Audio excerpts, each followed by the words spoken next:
안녕하세요. 축구 전문 기자 한준입니다. 좋은 축구를 보여줬지만 3경기 연속 역전 패배를 당한 엔지 포스테코글루 감독의 도전적인 전술, 과연 영국 현지에서는 어떻게 평가하고 있을까요? 세계적인 스포츠 웹진 디 애슬레틱이 포스테코글루 감독의 이 위험을 감수한 축구가 정말 괜찮은지 현장 취재 그리고 정밀한 분석을 통해 설명했습니다. 한준TV에서 이 내용과 더불어서 세부 데이터, 디 애널리스트의 분석 기록을 더해서 이 토트넘의 포스텍 축구 현지 반응 총정리하고 설명해드리도록 하겠습니다. 토트넘은 슬럼프에 빠진 것인가? 포스테코글루 감독의 접근법은 too risky, 너무 위험한 것 아닌가? 최근 토트넘의 소식을 잘 분석해주고 있는 디 애슬레틱의 팀 스피어스 기자가 경기를 현장에서 지켜보고 취재한 내용 지금부터 풀버전으로 해석해드리도록 하겠습니다. 그에 앞서서 프리미어리그 13라운드 경기 결과 소개해드리겠습니다. 1, 2위 팀 간 맞대결로 관심을 모았던 맨체스터 시티와 리버풀의 경기는 1대1 무승부로 끝났고요. 아스널이 브렌트포드의 1대0 승리를 거두면서 가장 먼저 승점 30점을 얻고 선두에 올라섰습니다. 그리고 맨시티와 리버풀이 각각 승점 29점, 28점으로 2, 3위가 됐고요. 4위였던 토트넘이 5위 에스턴빌라에 2대1로 패배하면서 에스턴빌라가 승점 28점으로 4위가 됐고 토트넘은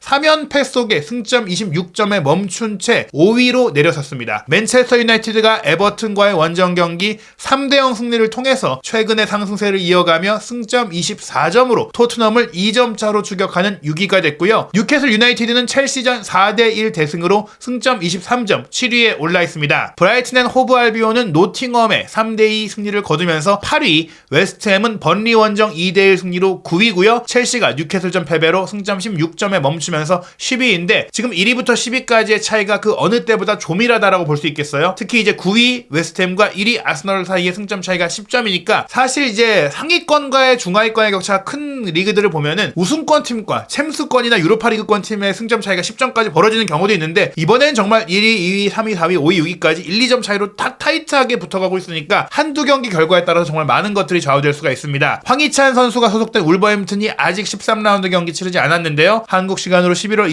28일 화요일 새벽 5시에 풀럼과 원정 경기 치르고 이 경기에서 만약 승리한다면 첼시를 제치고 10위까지 올라갈 수 있는 상황입니다. 팀 스피어스 기자가 먼저 이 경기 현장에 취재한 내용 소개했는데요. 프리미어리그에서 가장 모험심이 강한 두 팀으로 토트넘과 에스턴빌라를 꼽았습니다. 왜냐? 하이라인, 오프사이드 탭을 적극적으로 활용하면서 전방 압박을 시도하는 팀이기 때문입니다. 이날 경기 시작하기 전에는 토요일에 사망한 전 토트넘 감독이자 영국 축구 레전드죠. 테리 베너블스를 추모하는 1분간의 박수갈채와 묵념의 시간이 있었는데요. 전반 7분 만에 5개의 슈팅을 기록했던 토트넘이 결국에는 전반 중반에 조반니 로셀소의 멋진 슈팅을 통해서 선제골을 기록하며 초반에 강공에 결실을 맺고 리드를 잡았었죠. 하지만 이후 엔지 포스테코글루 감독은 에스턴빌라의 거친 풀백 매티 캐시의 태클로 인해 로드리고 벤탄쿠르를 부상으로 잃게 됐고 그러면서 긴 부상에서 돌아온 벤탄쿠르가 다시금 굉장히 많은 부상자 명단에 추가가 됐던 그 타격을 입었습니다. 그리고 에스턴빌라가 전반전 종료 직전에 동점골을 넣었고요. 그리고 토트넘은 후반전에 역전골을 내주면서 무너지게 됐는데 3경기 연속 경기 초반에 리드를 잡고도 패배한 것이죠. 61분에 올리 왓킨스가 골을 터뜨리면서 빌라가 승리했습니다. 우나이 에메리 감독이 이끈 에스턴 빌라는 토트넘을 제치고 4위로 올라왔는데 이 과정 속에서 올 시즌 에스턴 빌라의 트레이드 마크가 바로 오프사이드 트랩 수비거든요. 손흥민 선수가 넣은 골을 한 골도 두 골도 아닌 3골이나 오프사이드 트랩으로 막았다. 이렇게 설명을 합니다. 그렇다면 이 경기의 주요 관전 포인트는 무엇이냐? 팀 스피어스가 소개하게 되는데 본격적인 이야기에 앞서 한준TV 협력사 아정당을 소개해드리도록 하겠습니다. 집에 약정 끝난 인터넷 정수기 가만히 두면 최대 77만원까지 손해라는 사실 알고 계셨나요? 국내 인터넷 가입 가전 렌탈 부문 가입자 수 독보적인 1위 대리점 아정당에 전화 한 통이면 최대 77만원까지 설치 당일에 받으실 수 있다고 합니다. 쓰던 요금 그대로 새 제품의 지원까지 받으실 수 있는데 안 할 이유가 없겠죠? 365일 밤 10시까지 상담 가능하니까요. 주말에도 편하게 연락해 보시기 바랍니다. 마지막으로 이 영상 보시고 아정당 17만 유튜브 구독만 해도 100만원 상당의 최신 폰 증정 이벤트 중이니까 여러분도 꼭 구독하시고 당첨 노려보세요. 일단 이 내용에서 주목할 것이 전반 23분에 나온 토트넘의 선제골이 로셀소에게서 나왔다. 토트넘이 메디슨, 사르, 비수마까지 주전 미드필더 3명이 없는 가운데 흥미로운 미드필더를 구성했죠. 로셀소, 벤탄쿠르, 쿨루셉스키를 사실상 미드필더로 기용을 했어요. 힐 선수가 왼쪽 사이드, 존슨이 오른쪽 사이드를 보다 보니까 쿨루셉스키가 이날 경기는 오른쪽 메잘라, 왼쪽 메잘라로 로셀소, 벤탄쿠르가 원볼란치로 뛰었다. 이렇게도 보지만 이거보다는 쿨루셉스키가 조금 더 공미에 가깝게 이 선에서 뛰고 로셀소와 벤탄쿠르가 투볼란치로 뛴 것 같다. 두 명의 후방 플레이메이킹이 됐다라고 이제 설명을 하는데 그로 인해 상대의 압박을 좀 피하면서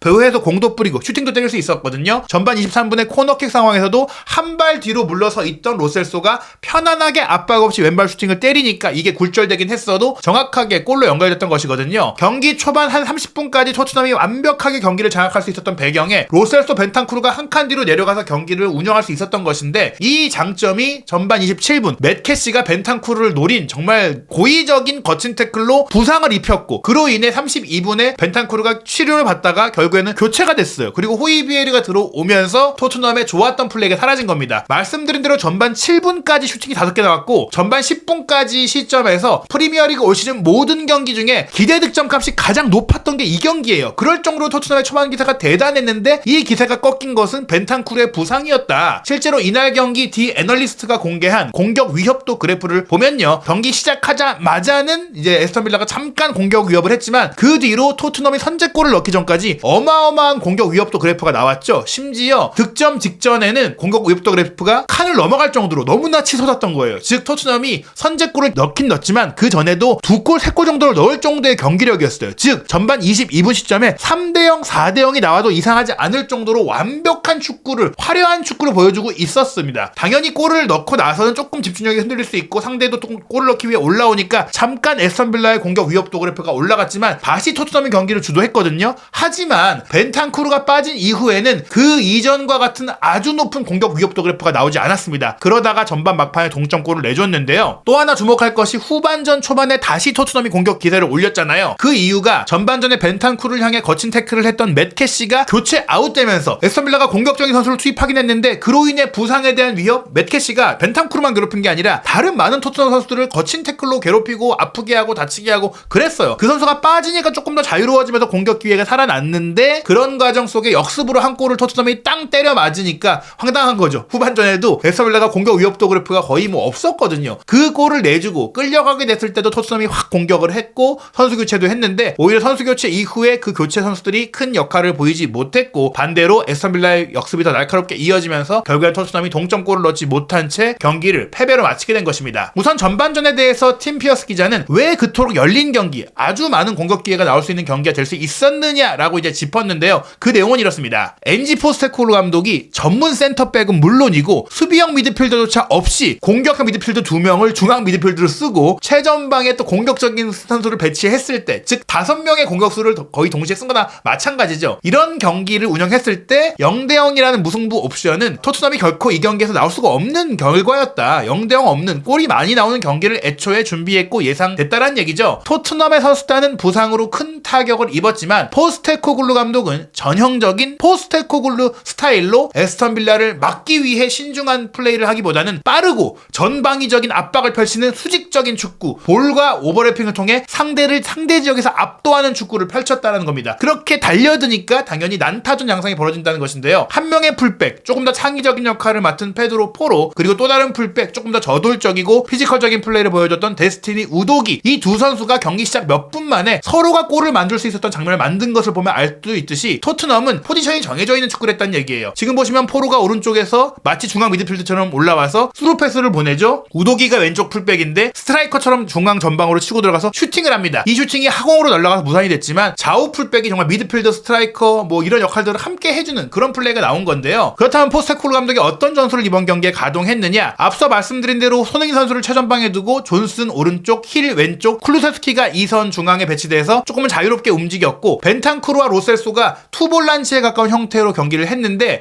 실제적으로는 손흥민과 존슨이 투톱에 가깝게 움직이고 쿨루셉스키가 중앙이 아니라 본인이 왼발로 꺾어 들어오니까 오른쪽에 그냥 있었어요. 그러니까 존슨과 쿨루셉스키가 함께 오른쪽에 있고 손흥민 선수와 힐 선수가 함께 왼쪽에 있는 이런 형태로 뛰고 2선의 중앙 중앙 지역을 우도기, 로셀소, 포로, 벤탄쿠르 이런 선수들이 이제 채워주는 형태로 상대 지역에 다 넘어와서 플레이를 한 겁니다. 평균 위치를 보시면 로얄과 벤 데이비스 2명의 풀백이 센터백으로 뛴 것 외에는 나머지 8명의 필드 플레이어가 다 상대 지역으로 넘어와서 공격을 한 겁니다. 정말 미친 듯한 공격 축구를 시도한 것인데요. 문제는 전반 32분에 벤탄쿠르가 교체 아웃되고 호이비에르가 들어오면서 호이비에르는 이렇게 안 올라가고 로얄과 벤 데이비스의 앞에서 조금은 수비형 미드필드 내지 3백에 가깝게 경기를 했고 그러면서 로셀소가 전진을 했는데요. 이 상황에서 문제는 호이비에르는 그럭저럭 벤탄쿠르의 후방 패스를 어느 정도 따라하고 커버하려고 했지만 그 창의성과 타이밍이 아쉬웠고 로셀소는 한 칸 밑에 내려왔을 때는 상대의 압박을 덜 받으면서 조금은 이제 본인의 창의성을 마음껏 발휘했는데 한 칸 위에 올라가서 직접 에스턴빌라 선수들의 압박을 상대하는 상황이 되다 보니까 본인의 영향력과 정확성과 파괴력이 오히려 떨어지는 상황이 됐습니다. 이런 문제들이 결국 벤탄쿠르가 빠짐으로 인해서 벤탄쿠르가 빠지니까 에스턴빌라가 벤탄쿠르와 로셀소를 한 번에 모두 무력화시킬 수 있는 압박을 하기는 쉽지가 않았어요. 벌어져 있으니까 압박이라는 게 한쪽으로 쏠리게 되잖아요. 그런데 벤탄쿠르가 빠지니까 호이비에르는 내려가 있으니 압박할 필요가 없고 로셀소만 압박하면 되니까 그로 인해 그 이후에는 손흥민이라든지 쿠루세스키라든지 존슨 선수가 미드필드 영역과 좀 따로 떨어져서 공수 간격이 벌어지는 상태가 됐다라는 겁니다. 포스테코글루 감독의 묘안은 바로 둘둘둘 넷이라고 정말 말도 안 되는 축구죠. 4명의 공격수를 전방에 배치해 놓고 공미 자리를 오히려 풀백인 우도기와 포로가 올라가서 인버티드 공격과 미드필드로 뛰고 그 뒤를 로셀소와 벤탄쿠르가 커버하고 조율해주는 듣도 보도 못한 파격적인 축구 전술을 쓴 것인데 이게 잘 통해갖고 전반 7분 만에 5개의 슈팅, 전반 15분 사이에 정말 3대0으로 앞서갈 수 있을 정도의 축구를 했는데 벤탄쿠르가 딱 빠지면서 상대의 거친 태클로 에이스 킬러 같은 그런 맷캐시의 살인 태클로 부상당하면서 계획이 깨지게 된 것입니다. 그리고 토트넘의 공격은 벤탄쿠르라는 좋은 패서, 로셀소라는 좋은 패서가 활약하지 못하게 되면서 손흥민 선수가 오프사이드 트랩에 계속 걸린 상황이 된 건데요. 토트넘과 에스턴빌라의 올 시즌 특징은 나란히 높은 수비 라인을 통해서 상대의 오프사이드를 유도해서 수비하고 전방 압박을 하고 쇼트 카운터로 상대 높은 지역에서 공을 빼앗아가지고 공격한다는 거거든요. 토트넘이 울버햄튼전에는 다이어를 써가지고 라인이 내려갈 수밖에 없는 축구를 하다 보니까 미드필드 지역에서 갇혀서 답답한 경기를 했습니다. 하지만 이번 에스턴빌라와의 경기에는 그런 문제는 없다고 했어요. 특히 로셀소가 인상적인 활약을 펼쳤고 골까지 넣었던 것이죠. 두 팀 모두 높은 라인을 활용하면서 오프사이드를 노리는 플레이를 펼쳤기 때문에 오프사이드가 많이 나왔던 것은 놀랄 일이 아니었다라고 팀 스피어스 기자가 얘기했는데요. 다만 토트넘이 높이가 부족했고 전문 센터백이 없는 상태로 경기하다 보니까 세트피스에서 실점한 것도 놀랄 일은 아니었다라고 얘기를 합니다. 그렇다면 이 3연패는 토트넘의 하락세가 시작된 것일지 아니면 지금까지 이제 빠진 선수들로 인한 일시적인 현상일지에 대해서 짚었는데요. 일단 이 내용을 전체적으로 살펴보겠습니다. 토트넘이 에스턴빌라와의 경기에서 잘했긴 했지만 시즌 초반 10경기에서 8승 2무를 거둘 때 화려한 경기력을 되찾았다고 보기는 어렵지만 그 경기력의 핵심이었던 많은 선수들이 결장하고 있으니까 그건 당연한 일이다. 메디슨, 비수마, 사르, 로메로, 반더벤 모두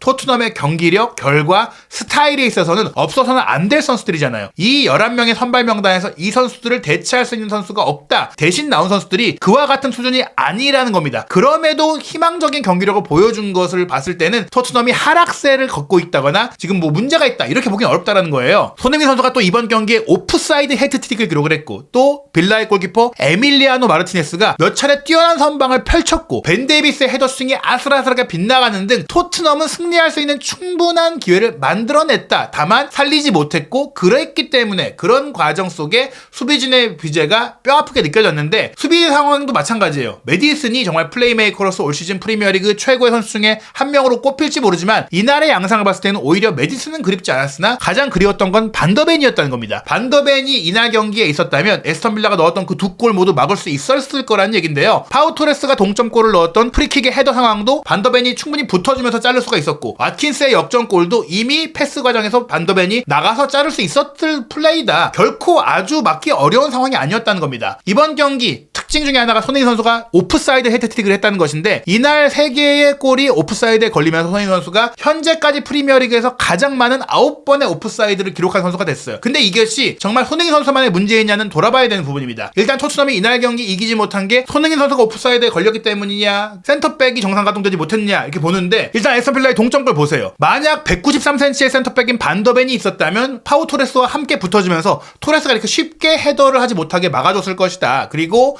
와킨스가 틸레망스와 2대1 패스를 주고 들어가면서 빠져 들어갈 때 이미 지금 벤 데이비스와 로얄이 와킨스의 모습을 볼 수 있었잖아요. 반더벤이었다면 이 공을 받기 전에 부딪혀서 잘라냈을 수 있다는 것이죠. 결국에는 정상 수비 라인이 가동되지 못했기 때문이지 포스테코글루 감독의 전술적 문제가 드러난 건 아니다. 그리고 이날 경기는 마르티네스 골키퍼가 대단한 선방을 했기 때문에 토트넘의 골을 못 넣은 것도 있었어요. 67분에 힐의 컵백을 손흥민 선수가 넘겨주고 포로가 발리 슈팅 때린 건 정말 들어가는 줄 알았는데 온몸을 던진 마르티네스의 선방이 있었고요. 그리고 73분 쿨루셉스키 선수가 뒤로 빼준 공 호이베르가 중거리 슈팅 구석으로 때린 것도 이거 호이베르가 정말 잘 노리고 때렸는데 마르티네스가 선방했습니다. 마르티네스의 선방이 빛났기 때문에 토트넘의 골을 못 넣은 것도 분명히 있는 것입니다. 44분에는 손흥민 선수가 1대1 기회에서 배우를 혼자 파고 들어가서 날카로운 오르막 감차로 골을 넣었는데 이게 옵사이드에 걸렸잖아요. 여기서는 아쉬웠던 게 호이비에르의 패스 타이밍도 조금 한 발 늦었다라고 봐야 될 것 같고요. 55분 포로가 준 것 호이비에르가 존슨에게 주고 존슨이 손흥민 선수한테 줘서 마무리했던 것은 손흥민 선수가 오프사이드가 아니라 존슨이 먼저 오프사이드에 걸려 있던 상황이었고 역시나 호이비에르의 패스 타이밍도 조금 아쉬웠던 면이 있었습니다. 그리고 85분 포로의 슈팅이 골대를 맞고 나왔을 때 슈팅하는 순간 손흥민 선수의 위치가 오프사이드였던 것은 분명히 아쉬웠던 부분이라고 할 수 있겠죠. 그리고 얘기한 대로 데이비스의 헤더 슈팅이 윗그물에 걸린 것도 아쉬운 부분이었고요. 이런 요인 속에 포스테코글루 감독의 접근 방식이 현재 선수 구성에서 투 리스키 너무 위험한 거 아니냐라는 부분이 나오는데 이 내용은 포스테코글루의 방식이 잘못된 게 아니라 포스테코글루 감독의 방식은 좋지만 그 방식을 결과로 구현할 수 있는 선수가 필요하다는 얘기로 연결되는 겁니다. 이 부분 전체적으로 해석해드리겠습니다. 센터백에 에메르송 로얄을 배치하되 피에르 에밀 호이비에르, 올리버 스킵 그리고 데안 쿨루셉스키로 미드필드를 구성했다면 즉 벤탄쿠르와 로셀소보다 좀 더 수비적인 호이비에르 스킵을 구성했다면 수비의 문제가 좀 더 없었을 수는 있다. 하지만 포스테코글루 감독은 다른 플레이 방법, 공격 축구 외에 다른 방법은 알지 못하기 때문에 지금의 원칙을 정말로 버린다면 오히려 그럴 경우 토트넘이 더 곤경에 처할 것이다. 포스테코글루 감독한테 내려서고 수비를 보강하라 이렇게 요구한다면 아무것도 안 된다. 죽도 밥도 안 된다는 얘기예요. 현재의 토트넘은 몇 주 전 토트넘을 상위권으로 이끌었던 주전 센터백 조합과 미드필드 트리오까지 모두 빠진 채 경기를 했습니다. 게다가 벤탄쿠르까지 부상으로 이뤘습니다. 어느 팀이든 이렇게 5명의 핵심 선수가 빠지게 되면 어려움을 겪을 수밖에 없는데요. 맨시티조차 로드리가 출전할 수 없을 때 퇴장당해서 3경기 빠졌을 때 모두 졌습니다. 이런 연패가 강조하는 것은 결국 토트넘의 선수단이 개선되어야 하는 것입니다. 특히 토트넘의 세 번째 센터백이라고 할 수 있는 에릭 다이어가 이 수비 라인을 맡기에 충분하지 않다고 판단이 된다면 포스테코글루 감독이 원하는 스쿼드에 근접하지 못했다는 것이 분명하다. 그리고 이는 그가 고작 지난 여름에 부임했다는 점을 감안한다면 또 놀라운 일은 아닙니다. 선수단 개편이 한 번의 이적 시장으로 될 수는 없으니까요. 이를 바로잡기 위해서 요한 랑게 테크니컬 디렉터가 선임된 거고요.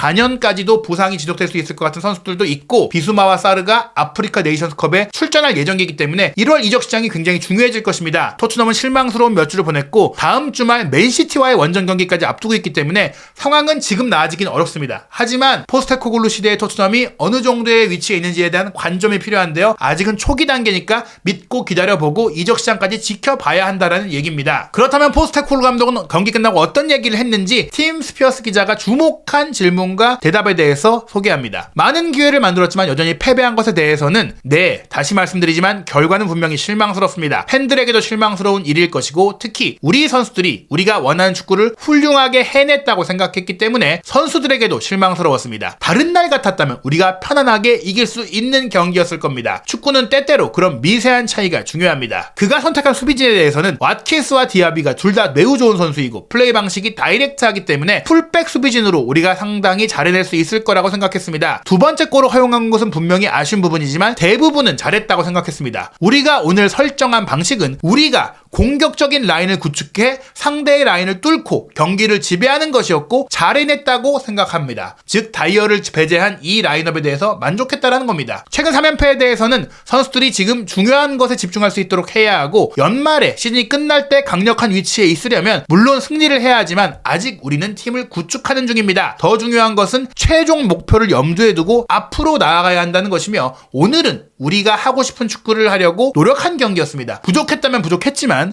오늘 저는 부족했다고 생각하지 않습니다. 그저 우리는 좋은 마진, 좋은 득점 차이를 만들지 못했고 기회를 만든 것에 충분한 보상을 받지 못했다고 생각할 뿐입니다. 내용은 좋았다. 결과만 못 가져왔을 뿐이다라고 했고요. 벤탄쿠르의 부상에 대해서는 발목 부상인 것 같은데 상대의 태클이 안 좋았다. 벤탄쿠르가 경기를 잘하고 있었는데 창의적인 선수이기 때문에 우리에게 좋은 기반을 마련해줬는데 부상을 당하지 않았었어야 한다. 그를 잃게 되어 실망스럽지만 아직 어느 정도 부상인지는 알 수 없다고 했습니다. 벤탄쿠르가 경기력을 끌어올린다면 토트넘의 중원이 힘을 받게 되고 비수마와 사르가 특히 아프리카 네이션스컵에 빠지게 될 1월부터 풀핏이 된다면 굉장히 기대가 컸거든요. 그 부분들까지 앞으로 지켜봐야 될 것 같은데요. 12월 영국 축구의 가장 빡빡한 일정이죠. 12월 한 달 동안에만 무려 7경기를 치러야 하는 토트넘입니다. 그 첫 번째 경기가 12월 4일 월요일 한국 시간 새벽 1시 30분에 있을 맨시티와 원정 경기인데요. 과연 포스테코글루 감독이 이 에스턴 빌라와의 경기에서 드러났던 파격 전술의 장단점을 잘 보완하고 강화시켜서 이변을 일으킬 수 있을지, 연패를 끊을 수 있을지 한준TV에서 그 결과 확인하시기 바랍니다.